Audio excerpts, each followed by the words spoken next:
Ya, lawan Saudi, striker aboard Timnas Indonesia akan dapat polesan khusus. Dan Sinteyong harus berpikir keras, PSSI beri target ambisius untuk Timnas Indonesia ketika melawan Arab Saudi di kualifikasi Piala Dunia 2026. AFC tiba-tiba caper ke Timnas Indonesia jelang putaran ketiga kualifikasi Piala Dunia 2026. Irak dan Korea Selatan pun ikut dibawa. Simak selengkapnya di sini hanya di Kamus Bola bersama saya untuk Anda.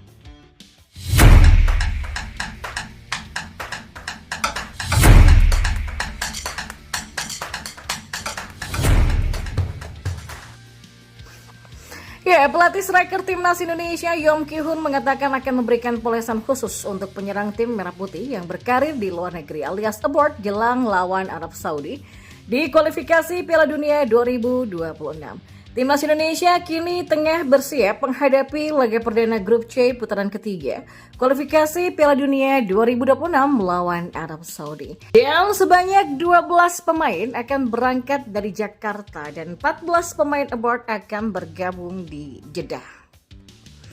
Ya, Yom Ki-hun mengatakan akan memberikan polesan khusus kepada striker abroad ketika berlatih di Jeddah. Gambaran kemampuan para striker abroad ya karena sudah dianalisa lewat video untuk Ragnar Oratmangun dan Rafael Struijk, tapi mereka juga ada kelebihan sama kelemahannya juga. Nanti ketemu di Arab Saudi akan diperbaiki, kata Yom Ki-hun. Ya, Yom Ki-hun telah memulai tugas sebagai asisten pelatih Timnas Indonesia yang fokus melatih striker Garuda. Usai latihan Timnas Indonesia di lapangan A Senayan pada Sabtu kemarin, Yom Ki-hun mengatakan dirinya fokus membenahi akurasi tembakan striker Garuda. Ia pun juga yakin para penyerang Timnas Indonesia bisa bersaing di Asia dalam persiapan melawan Arab Saudi dan Australia. Timnas Indonesia memanggil striker yaitu Dimas Derajat dari Persib Bandung, Rafael Struijk dari ADO Den Haag Belanda, Ragnar Oratmangun dari FC Vidender Belgia, Ramadan Sananta dari Persis Solo dan Hoki Caraka dari PSS Sleman.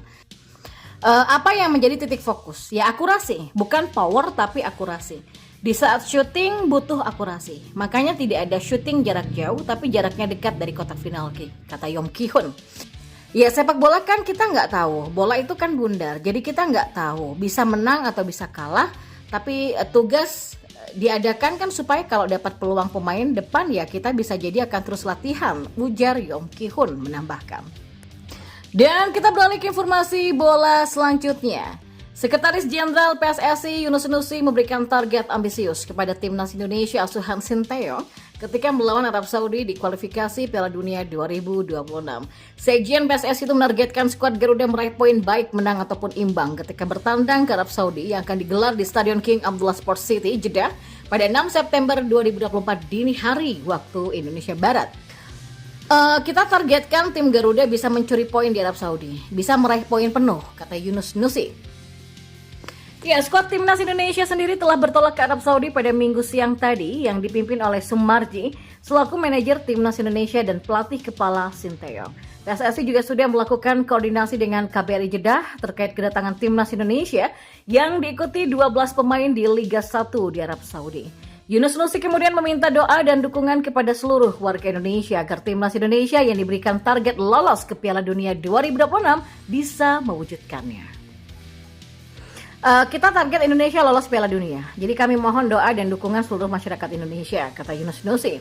Ya, secara tidak langsung target ambisius PSSI ini bisa saja membuat Sinteyong harus berpikir keras untuk mewujudkannya. Apalagi Yunus Nusi mengharapkan Sinteyong dapat mengatur taktik dan strategi jitu dalam menghadapi tim tuan rumah Arab Saudi.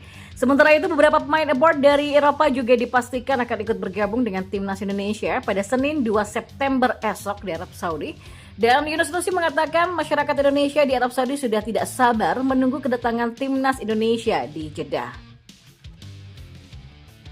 Masyarakat Indonesia di Jeddah juga sudah minta bantuan ke kita ya PSSI untuk membantu memfasilitasi pembelian tiket pertandingan pungkasnya. Ya, AFC tiba-tiba membahas Timnas Indonesia yang akan tampil di putaran ketiga kualifikasi Piala Dunia 2026 zona Asia. Timnas Indonesia menjadi satu-satunya negara dari Asia Tenggara yang berhasil lolos ke putaran ketiga kualifikasi Piala Dunia 2026 zona Asia. Sementara Thailand, Malaysia, dan Vietnam yang selama ini menjadi rival Timnas Indonesia harus gugur di putaran kedua. Skuad Garuda lolos dari putaran kedua setelah menjadi runner-up grup F dengan mengoleksi 10 poin. Hasil dari 3 kemenangan, 1 imbang dan 2 kali kalah. Pasukan Sintayong menemani Irak yang lolos ke putaran ketiga sebagai juara grup dengan mengoleksi poin sempurna, yakni 15 poin. Di putaran ketiga, Marcelino Ferdinand dan kawan-kawan berada di grup C bersama tim kuat Asia lainnya seperti Jepang, Australia, Arab Saudi, dan juga Bahrain ataupun China. Ya, timnas Indonesia akan memulai perjuangannya di putaran ketiga menghadapi Arab Saudi di Stadion King Abdullah City Sports pada Kamis 5 September nanti. Kemudian skuad Garuda akan menjadi tuan rumah saat menghadapi Australia di Stadion Utama Gelora Bung Karno pada 10 September. Jelang pertandingan di putaran ketiga, AFC tiba-tiba membahas timnas Indonesia di media sosial resminya pada Minggu 1 September 2024. AFC membahas soal Indonesia, Irak, dan Korea Selatan yang menjadi negara dengan jumlah penonton terbanyak di putaran kedua. Mereka punya pertandingan dengan penonton terbanyak di Asian Qualifiers babak kedua. Kami tidak sabar menantikan atmosfer di babak ketiga, tulis AFC di akun X-nya. Ya, sepanjang laga kandang timnas Indonesia di putaran kedua, supporter Garuda memang selalu memadati Stadion GBK. Bahkan dalam 4 pertandingan kandang yang dilakoni, semuanya masuk daftar sebagai pertandingan dengan jumlah penonton terbanyak. Dan berikut adalah daftar pertandingan dengan jumlah penonton terbanyak di putaran kedua kualifikasi Piala Dunia. Yaitu yang pertama timnas Indonesia versus Filipina dengan 64.942 penonton. Yang kedua Korea Selatan versus China 64.935 penonton. Yang ketiga Korea Selatan versus Thailand dengan 64.912 penonton.